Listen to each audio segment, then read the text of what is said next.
Ante todo, buen día. Vamos a continuar con la clase de Neurociencias 1 acerca del mecanismo de señalización y excitabilidad neuronal. Cabe destacar que ya hemos visto lo que corresponde a un átomo, las moléculas, las distintas moléculas que cumplen una función en específica y esa información lo correlacionamos con una célula que en nuestro interés sería la neurona. Hemos visto las partes de las neuronas y hemos visto también cómo la información viaja de un extremo a otro de una neurona.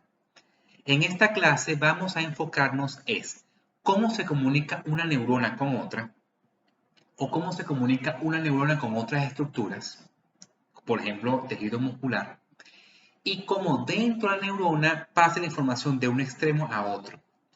Resulta que para que haya la comunicación entre una neurona y otra hay una señalización. Y esa señalización es desde el punto de vista químico, que es lo más importante. Quiere decir de que tiene que haber, o se tiene que hablar de neurotransmisores para ver una señalización de una neurona y otra. Cuando se habla de excitabilidad neuronal, es porque el tejido neuronal, ¿sí? O la neurona, es un tejido excitable. Eso quiere decir de que forman campos eléctricos de manera dinámica y a través de, digamos, de esa información eléctrica viaja la información de un extremo de una neurona a otra. ¿Qué quiere decir? Que dentro de la neurona se comunica por campos eléctricos y entre una neurona y otra se comunica a través de señalizaciones químicas. Entonces vamos a ver cómo se transmite dentro de la neurona por señales eléctricas y vamos a ver cómo se comunica una neurona y otra a través de señales químicas. Por esa razón, las clases anteriores son importantes de poder estudiarlas de manera clara y precisa, porque para hablar de señalización y excitabilidad neuronal se tiene que tener conocimiento de ciertas moléculas básicas y se tiene que tener conocimiento de las partes de una neurona. Repasando, aquí tenemos el cuerpo neuronal con su núcleo, tenemos aquí las dendritas, tenemos aquí el cono de arranque o el cono axónico o la zona de gatillo. Aquí tenemos el axón per se y aquí tenemos los botones axónicos o los botones terminales. Aquí está representado, por ejemplo, la comunicación entre una neurona y un músculo. ¿Ok? Fíjense que las flechas representan cómo viaja la información de las dendritas al cuerpo neuronal, del cuerpo neuronal a la zona de gatillo, de la zona de gatillo al axón y termina enviando la información hacia el botón terminal. Esa es la dirección que se envía la información dentro de la neurona. Y esa señal es desde el punto de vista eléctrico. ¿Ok? Que eso vamos a ver en el desarrollo de esta clase. Ahora bien, la comunicación entre esta neurona, por ejemplo, y este músculo se da a través de señales químicas. Entonces vamos a ver un apartado de la señal eléctrica que se genera dentro de la neurona y luego vamos a ver la señal química que se genera entre una neurona y otra o entre una neurona y otro tejido que en este caso sería el tejido muscular. Pero para poder entender cómo se comunica una neurona y otra y cómo envía la información dentro de la neurona desde el punto de vista eléctrico, se debe tener conocimientos básicos, ¿ok? Desde el punto de vista físico.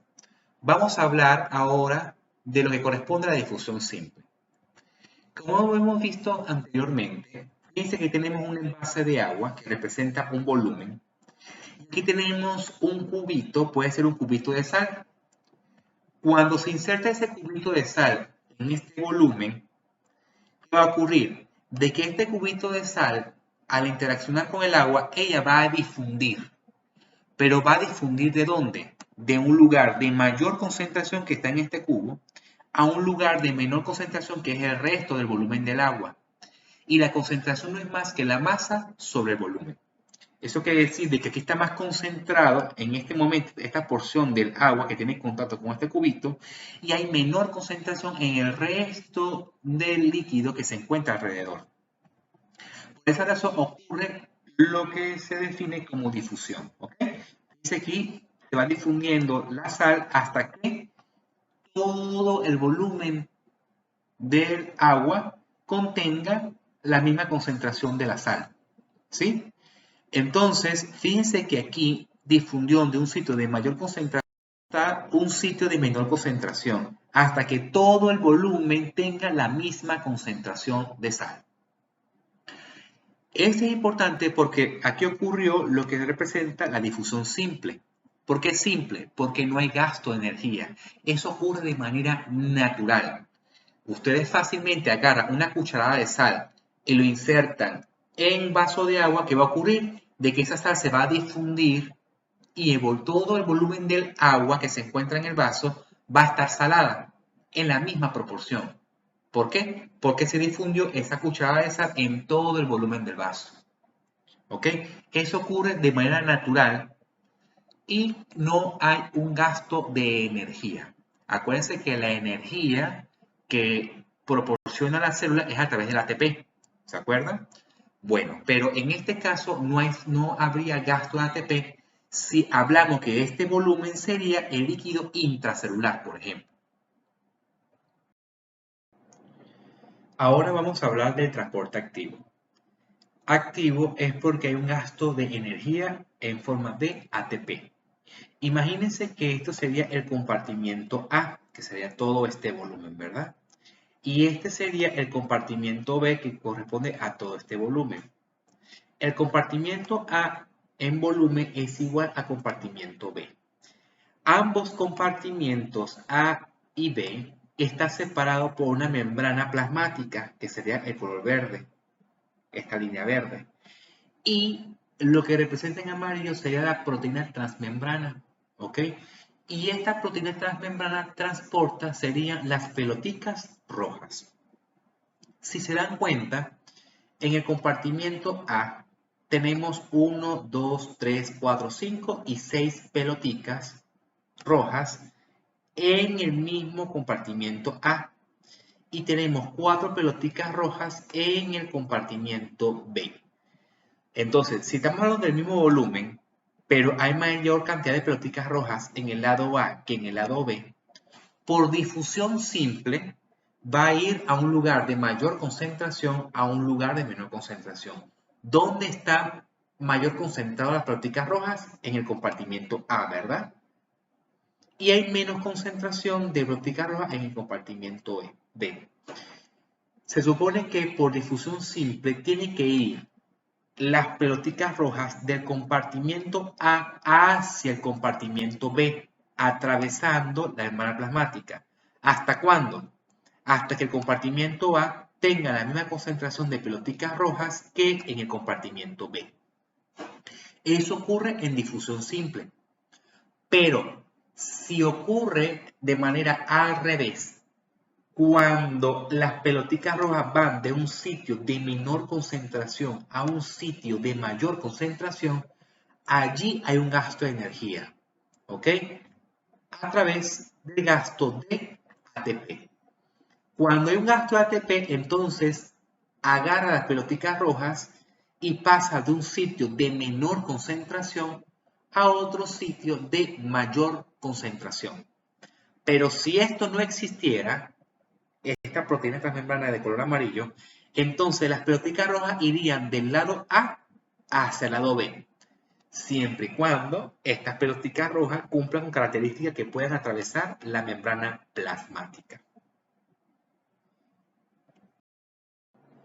Entonces, si vamos a representar la información de la difusión simple y facilitada en una célula, entonces hay que saber primero dónde están concentrados los iones en su mayor proporción. Esta es la membrana plasmática de la célula, ¿ok? Y aquí estamos representando varios iones, que son átomos cargados eléctricamente, o bien sea positivo o bien sea negativo.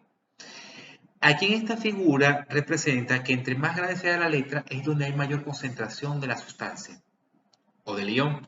Por ejemplo, este sería el líquido intracelular y lo que está por fuera sería el líquido extracelular.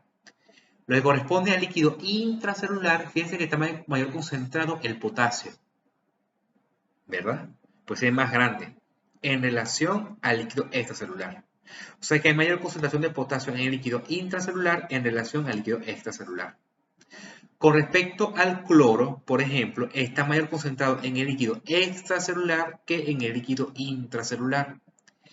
Y el sodio está mayor concentrado en el líquido extracelular en relación al líquido intracelular. Dentro de la célula contienen lo que se llaman aniones orgánicos. ¿Qué quiere decir eso? Que contienen proteínas que están cargadas negativamente. ¿Ok? Tienen carga negativa. El potasio y el sodio tienen cargas positivas, mientras que el cloro tiene cargas negativas. Entonces, desde el punto de vista químico, en concentración, si hubiera aquí un orificio donde puedan traspasar, ¿sí?, los iones, acuérdense que por ser iones no pueden traspasar la membrana plasmática de manera libre, porque tiene carga eléctrica los iones y la membrana plasmática es lípido, no tiene carga, ¿verdad? La única manera por la cual los iones puedan atravesar la membrana plasmática es a través de proteínas transmembranas que sean específicas para ese ion. Por ejemplo, que exista una proteína transmembrana para el potasio, una proteína transmembrana para el sodio, etc. ¿Ok? Es la única manera. Si no, esos iones no pueden atravesar la membrana plasmática de manera fácil y adecuada. Bueno, si hablamos de difusión simple, ¿verdad? ¿Hacia dónde se iría el potasio? ¿O dónde difundiría el potasio? Del líquido intracelular hacia el líquido extracelular. ¿Por qué? Porque va de un sitio de mayor concentración a un sitio de menor concentración. El cloro, por difusión, ¿hacia dónde se iría? Pues del líquido extracelular al líquido intracelular, porque el cloro está mayor concentrado en el líquido extracelular, iría a un sitio de menor concentración que sería el líquido intracelular. Y el sodio por difusión, ¿hacia dónde se iría? Pues del líquido extracelular al líquido intracelular, ¿ok? De esa manera ocurre la difusión de los iones sodio, potasio y cloro. Existen muchos iones, por supuesto, infinidad de iones, pero lo que corresponde a la clase de hoy, en este tema, corresponde al sodio, al potasio y al cloro. Entonces, si ocurre al revés o en contra de la difusión, entonces ahí habría un transporte activo. ¿Qué quiere decir eso? Que el sodio iría del líquido intracelular al extracelular. ¿Por qué? Porque va en contra del gradiente de concentración. Eso quiere decir, iría de un sitio donde hay menor concentración a un sitio de mayor concentración. Y aquí habría un gasto de ATP en la membrana plasmática. El potasio iría del líquido extracelular al líquido intracelular porque iría de un lugar de menor concentración a un lugar de mayor concentración cuando es transporte activo. Y el cloro iría del líquido intracelular al líquido extracelular por transporte activo. ¿Ok? Entonces, pareciera que el transporte activo va en dirección contraria a la difusión. Ahora bien, ¿por qué coloqué aquí difusión simple y difusión facilitada? Porque la difusión simple atraviesa la membrana plasmática sin la proteína transmembrana. ¿Ok? Pero cuando se habla de difusión facilitada es que hay difusión, ¿verdad? Parecía la simple, pero depende de una proteína transmembrana. Entonces, en realidad, cuando estos iones se difunden de un lugar de mayor concentración a un lugar de